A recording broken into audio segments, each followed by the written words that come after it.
Olá, bem-vindos ao canal Vivendo por um Propósito. Peço que deixe seu like, compartilhe. A leitura de hoje é a oração de Jabes para mulheres alcançando a bênção de Deus. Quando Deus intervém. Que seja comigo a tua mão. As crianças estavam ficando impacientes, mas o culto de domingo estava prestes a terminar. Ou pelo menos era o que eu pensava. Na conclusão da mensagem, nosso pastor compartilhou uma história comovente. Uma adolescente de outra região do país havia engravidado. Ela foi abandonada pelos pais e precisava de um lugar para morar durante os próximos 6 meses, explicou o pastor. Senti de imediato que Deus estava prestes a alargar minhas fronteiras. Era como se o Senhor sussurrasse suavemente: esse é um convite para você, Darlene. Mas, Senhor, argumentei, nossos filhos são tão pequenos, eu não sei nada sobre lidar com adolescentes. Além do mais, o que meu marido vai pensar disso? No caminho de volta para casa, descobri que Deus havia falado de modo semelhante ao coração de Bruce. Então dissemos: sim, Senhor, vamos abrigar essa menina em nosso lar para ti. Uma vez confirmada a decisão, fizemos os preparativos. Jode chegaria no dia seguinte. Naquela tarde, fui tomada por sentimentos de medo e inadequação. De onde eu havia tirado aquela ideia? Tomando a Bíblia, fui até a varanda na parte posterior da casa e derramei meu coração atemorizado diante do Senhor. Pai, supliquei, não posso fazer isso. E se ela usar drogas, como vou saber o que dizer? Sinto-me tão fraca e desesperada para lidar com os problemas dessa menina. Por favor, ajuda-me. Talvez você reconheça esse tipo de situação em sua própria vida. Você diz sim, ansiosamente, para uma oportunidade empolgante de alargar suas fronteiras, para descobrir depois que é algo muito maior do que imaginava. Convencida de que não está à altura da tarefa a ser realizada. Você é tomada por um medo, inadequação e apreensão. Talvez até pense, será que estou no lugar certo? Como você está prestes a descobrir a verdade maravilhosa que você está exatamente onde Deus quer que você esteja. Ultrapasse seu limite. Há uma razão para o terceiro pedido de Jabes. Que seja comigo a tua mão. Seguir o pedido de fronteiras mais amplas. Até esse ponto, Jabes provavelmente sentiu que poderia encarar os desafios do seu território. Afinal de contas, qual é a dificuldade em alimentar algumas cabras e cuidar de um pequeno pedaço de terra? Mas, se Deus lhe desse mais território, significaria maior responsabilidade e mais desafios. Jabes compreendeu que não poderia ser bem-sucedido sem ajuda e intervenção divinas.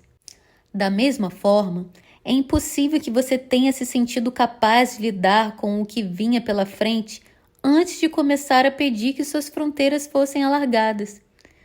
Se surgia uma nova oportunidade e você se sentia pouco à vontade de aproveitá-la, por não ter habilidade ou talento suficiente, encontrava um jeito de evitá-la.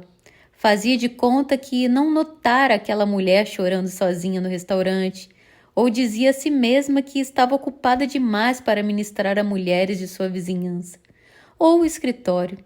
São reações compreensíveis. No entanto, a fim de alargar suas fronteiras para além de seus limites atuais, Deus quer que você avance de onde está. Até a ponta do galho, pode-se dizer. Por quê?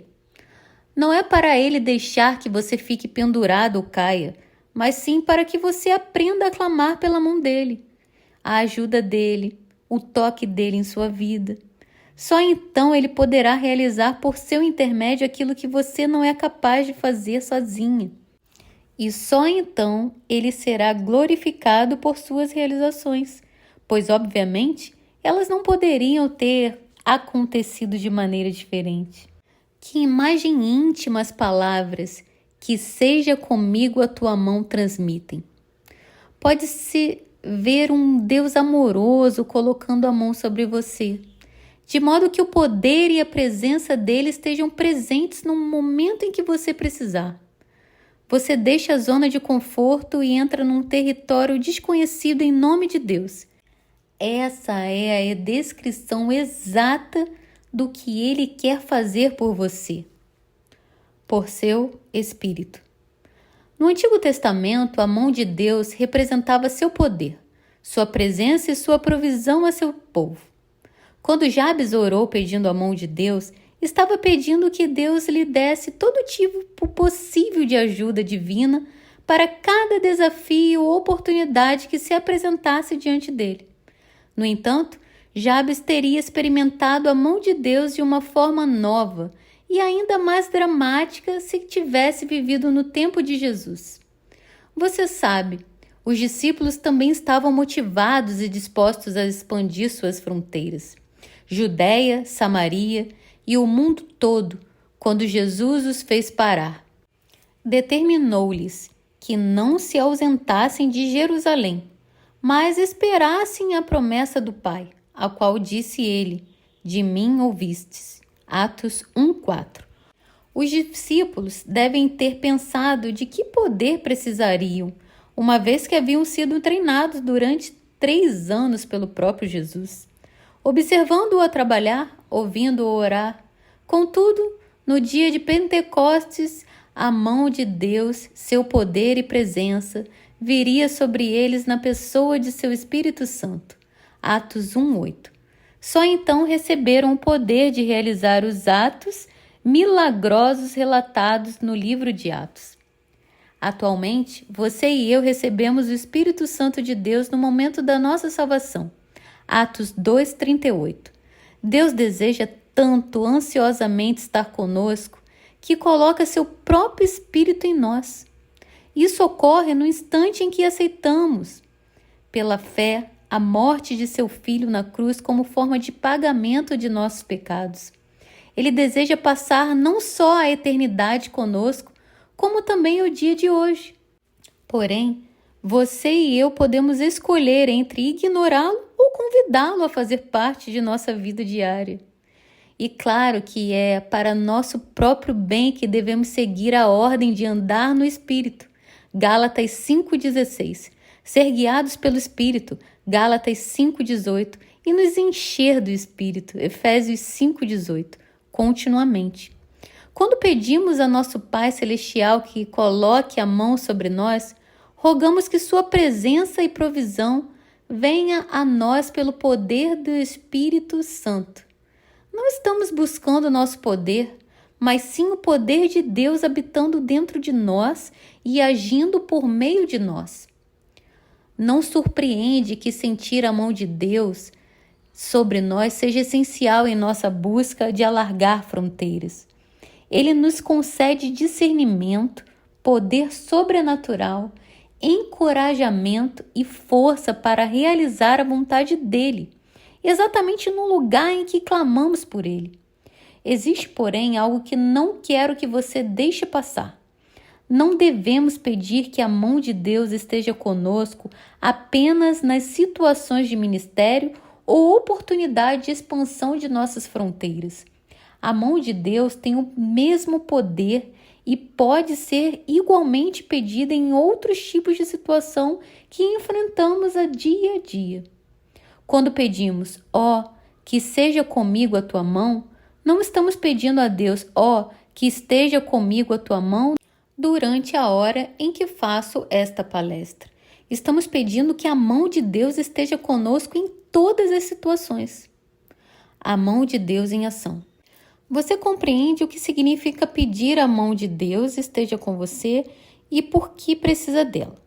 Mas de que maneira as mulheres vivenciam realmente a mão de Deus em diversas circunstâncias? Vejamos alguns breves comentários sobre como a mão de Deus nos provê em áreas fundamentais. A mão de Deus em ação em suas oportunidades de ministério. Talvez, assim como Deb, você se sinta um pouco intimidada pela ideia de compartilhar sua fé. Senti que o Senhor desejava que eu convidasse minha vizinha para um café em casa e precisava da mão divina para superar meu medo de rejeição, Deb relatou. Já com a vizinha acomodada em sua aconchegante cozinha vermelha, Deb viu-se compartilhando com naturalidade seu testemunho, o que levou a uma conversa sobre coisas espirituais. Nas palavras de Deb, Deus não apenas me proveu a coragem de que precisava, como também as palavras certas para responder às perguntas, às vezes diretas ou difíceis, que ela me fazia. Os comentários de Deb soam como as palavras de Lucas no livro de Atos, sobre a reação da multidão à pregação de Pedro e João. Ao verem a intrepidez de Pedro e João, sabendo que eram homens iletrados e incultos, admiravam-se e reconheceram que haviam eles estado com Jesus. Atos 4:13.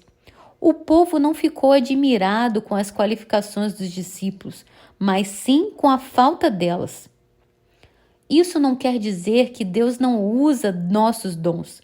Como você se lembra, no capítulo anterior vimos o dom de comunicação de Daiane alargar suas fronteiras até a comunidade da igreja, o que significou conduzir o retiro de outono das senhoras. Depois de cada palestra, e às vezes até tarde da noite, as mulheres procuravam o conselho de Daiane sobre problemas comoventes. Ela diz: quando converso com uma mulher, tenho profunda consciência de que somente a mão de Deus pode prover, por meu intermédio, aquilo que ela precisa ouvir. É das respostas de Deus que ela precisa, não das minhas. Seja o que for que Deus esteja encorajando você a fazer por Ele no ministério, quer público, quer particular, tenha certeza de que em seu pedido a mão de Deus proverá exatamente o que é necessário. A mão de Deus em ação em sua família. Se você é mãe, provavelmente já sabe que esta é uma das áreas em que mais precisamos da mão de Deus. Brooke sabia que a única esperança de criar bem o filho era a mão de Deus. Seu marido morrera de câncer havia 6 meses e ela estava magoada com as rebeldias que Jeff, seu filho adolescente, vinha fazendo nos últimos tempos. Percebeu que Jeff ainda sentia aflição e raiva pela morte do pai. Certo dia, depois de uma discussão acalorada, Jeff bateu a porta do quarto e Brooke, às lágrimas, foi para seu próprio quarto. Ajoelhou-se ao lado da cama e orou. Pai, por favor, coloca a tua mão sobre o nosso filho. Não consigo alcançá-lo e não posso fazer nada para aliviar a dor que ele está sentindo. Mostra-me, Senhor, como orar por ele. 1 hora se passou, ainda ajoelhada, Brooke ouviu alguém bater a porta do quarto. Mãe, posso entrar? Disse Jeff em voz baixa. Jeff contou-lhe como, por causa da frustração que sentia, havia aberto a Bíblia pela primeira vez em 6 meses e descoberto dentro dela uma carta de seu pai. Tinha sido escrita um dia antes de ele ir para o hospital. Papai me falou de todas as coisas que eu iria sentir em relação a Deus quando ele morresse, disse o rapaz. Então, me lembrou que Deus nunca se engana. Jeff ainda disse à mãe que se ajoelhara e pedira perdão a Deus e que também desejava que ela o perdoasse. Você está enfrentando problemas com um filho rebelde, um bebê com cólicas ou um parente inconveniente? Peça que a mão de Deus esteja com você. Ele pode favorecê-la diante de outras pessoas e dar-lhe a sabedoria de como orar e o que dizer. Ele pode prover a intuição correta para resolver o problema. A mão de Deus tem o poder de realizar em nossas famílias o que jamais conseguiríamos por conta própria. A mão de Deus em ação em seu casamento. Aquelas que são casadas sabem que, mesmo na melhor das circunstâncias, precisam que a mão de Deus as capacite a encorajar e auxiliar o marido a ser tudo o que Deus deseja que ele seja. O marido de Christine é um homem nervoso e, por vezes, insensível. Preciso da mão de Deus diariamente para conceder-me a bondade que me capacita a dar a resposta branda que faz desviar o furor. Provérbios 15:1. Ao tentar ministrar, e ser uma boa esposa para o meu marido, ela confessa.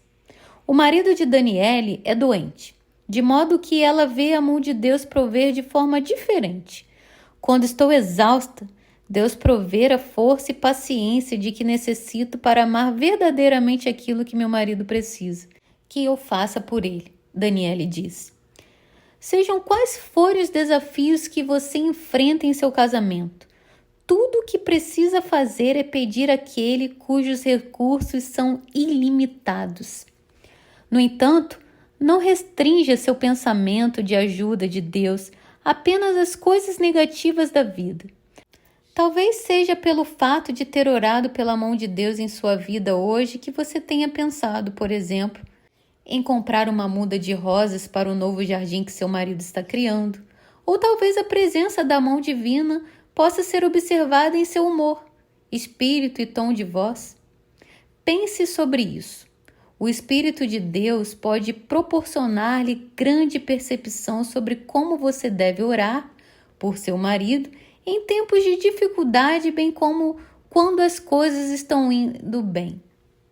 Você precisa da mão de Deus sobre você diariamente para saber o que dizer ou como suprir da melhor maneira as necessidades dele. Deus pode mostrar-lhe formas de ajudar seu marido a alcançar os sonhos dele. Quem sabe quanto o seu casamento pode beneficiar-se quando você pede a mão de Deus.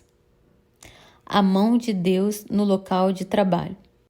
Susan trabalha para um chefe difícil de agradar e pessimista. Certa manhã, ela foi chamada ao escritório do gerente.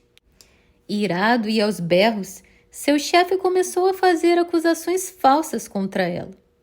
Minha primeira reação foi irritar-me e ficar defensiva, mas orei silenciosamente pedindo a Deus que me ajudasse a saber o que fazer. Susan relata.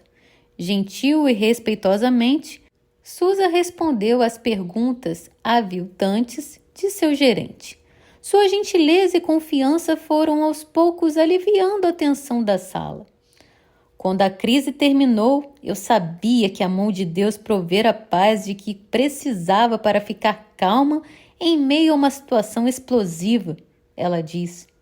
Conflitos como esse ocorrem todos os dias no local de trabalho. Enfrentamos desafios à nossa integridade e pressões para colocar o trabalho em primeiro lugar. Com muita frequência, as exigências de lidar com personalidades distintas levam a algum tipo de conflito. Não é maravilhoso saber que a mão de Deus pode estar sobre você em meio aos desafios de um dia cheio no trabalho?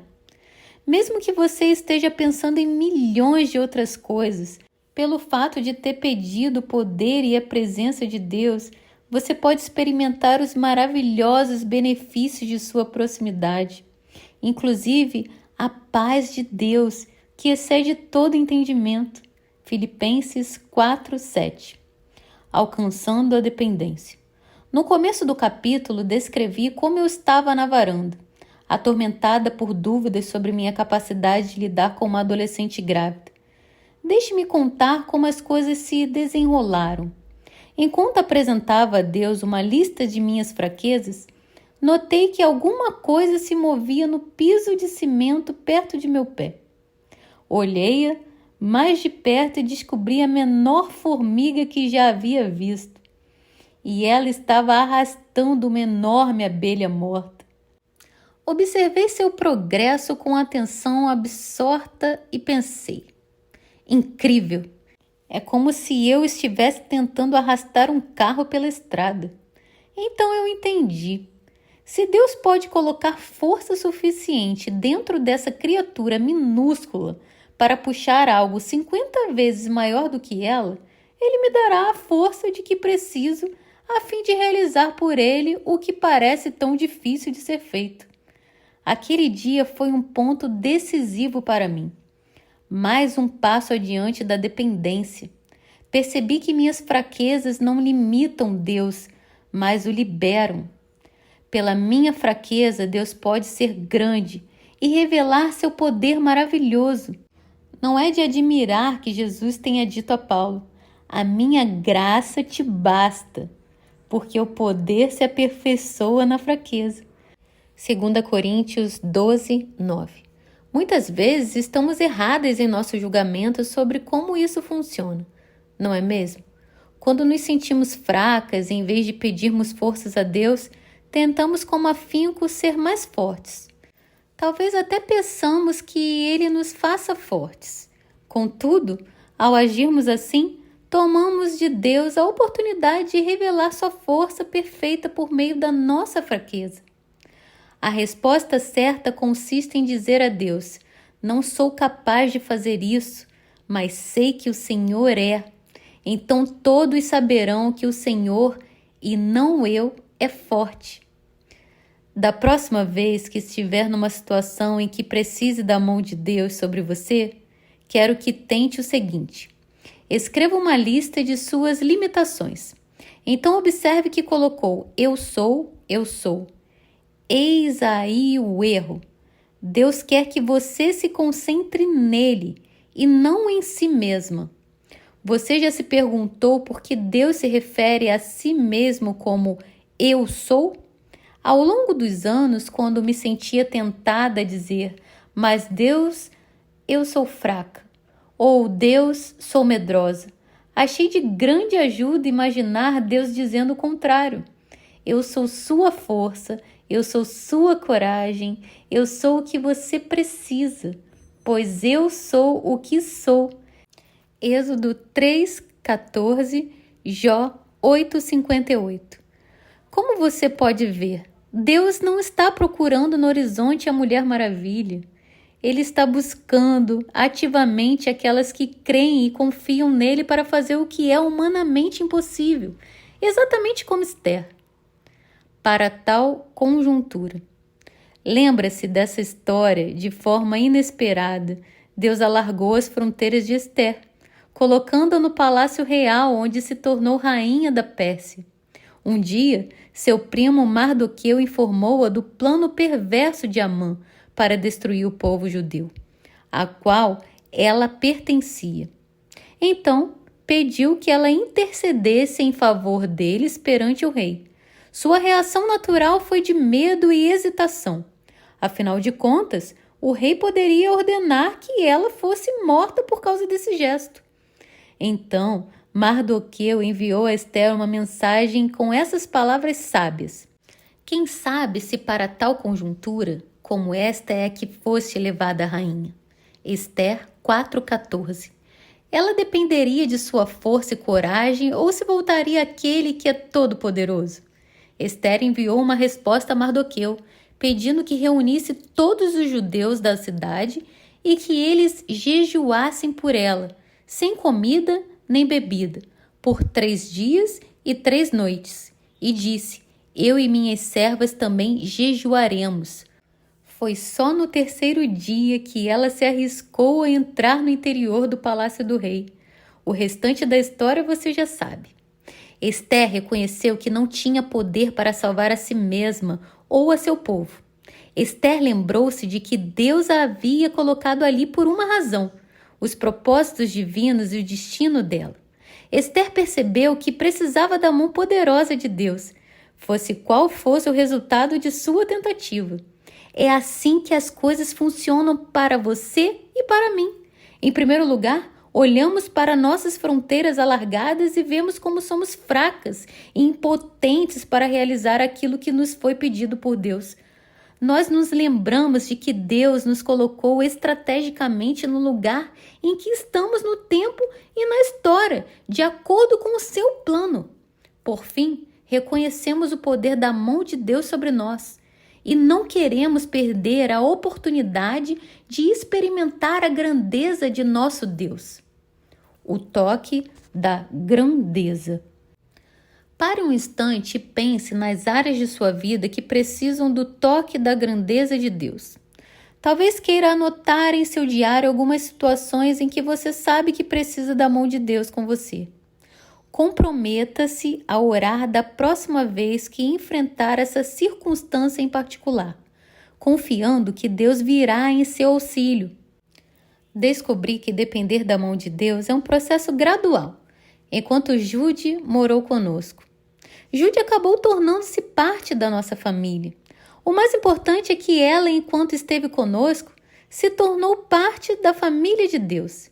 Ela foi desafiada a exercitar sua fé quase imediatamente quando decidiu permitir que um casal cristão adotasse seu bebê. A escolha foi agonizante, porém teria sido muito mais difícil se Jode não pudesse ter confiado em Deus. Não é maravilhoso se dar conta de que todos nós somos obras em andamento? Quer você seja uma cristã recente, quer experiente, Deus sabe exatamente em que ponto você se encontra na caminhada com Cristo e o que é capaz de compreender. Lembre-se de que Deus está mais do que pronto a ensiná-la a depender dele de modo constante. Ele com certeza vai atender a sua oração, como respondeu às orações de Jabes e Esther. Tudo o que precisa fazer é pedir. Que seja comigo a tua mão. Muito obrigada por ter ouvido até aqui. Peço que deixe seu like, compartilhe, se inscreva no canal. Até o próximo capítulo deste livro e até o próximo Vivendo por um Propósito Audiobooks.